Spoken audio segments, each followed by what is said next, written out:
Kan ek jou wys hoe om R20.000 'n maand te verdien terwyl jy in jou vaste 8 tot 5 werk staan? My naam is Shavina, die plain Jane girl. Ek is 'n seisonale werker. Ek werk hier, ek werk daar, ek werk oral, ek werk vir myself.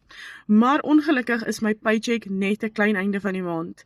Ek het besluit ek wil nie meer my kinderdae herleef nie. Ons het 'n winkel gehad waar ons gebly het en ons het op rekening daar gekoop. En my ma was nie baie mobile nie, sy was bietjie sieklik. So sy het in die kar gesit, ek het ingegaan met die lysie, die goedjies gekoop.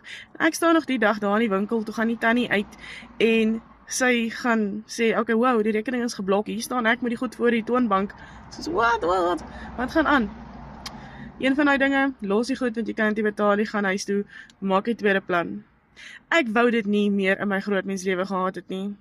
So ek het gesoek, verlang, na 'n uitweg, 'n veilige uitweg, want ek is maar 'n skeptiese ouetjie. Ek het vir my 'n digitale besigheid aangeskaf. En dit het my geleer hoe om dollars te verdien aanlyn.